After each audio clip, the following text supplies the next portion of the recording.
Banyak yang sering dipertanyakan teman-teman di sini, apakah masih worth it sekarang ini menjadi seorang full stack developer? Jawabannya, worth it atau enggaknya itu tergantung konteksnya. Pertama, kita akan asumsikan bahwa menjadi seorang full stack developer karena ingin kerja di perusahaan. Dan ini adalah fakta yang harus teman-teman tahu. Kata lain dari full stack developer saat ini yaitu adalah orang yang mau bekerja dengan beban dan tanggung jawab yang biasanya dihandle oleh 2-4 orang, sementara dia handle sendirian dengan gaji yang tidak sebanyak 2-4 orang tersebut jika digabungkan. Mungkin hanya ya 2 kali lipatnya, atau mungkin nggak nyampe kadang-kadang. Maksudnya gimana? Biar perusahaan bisa menghemat pengeluaran daripada perusahaan ini harus membayar beberapa programmer dengan spesialis tertentu, lebih baik meng-hire satu orang saja yang bisa menghandle semuanya dengan bayaran yang lebih murah daripada harus meng-hire 2-4 orang. Ini adalah contoh rata-rata requirement untuk lowongan kerja seorang full stack developer saat ini. Dan kalau kita lihat requirement-nya, ini ada pekerjaan di bagian back end, ada front end, ada DevOps, ada mobile, dan ini hanya untuk di bagian requirement-nya saja.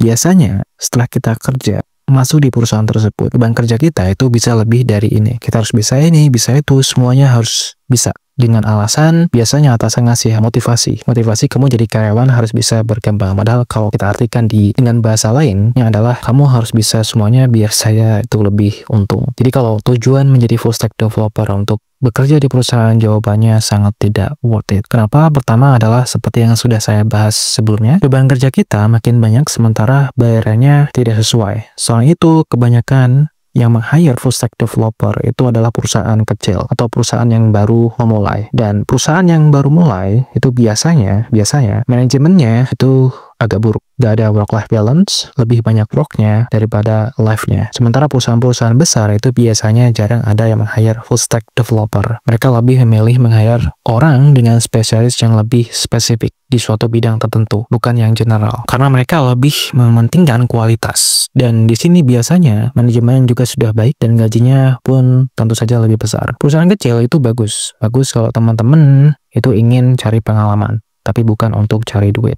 Tapi apakah harus belajar full stack developer? Kalau belajar itu wajib.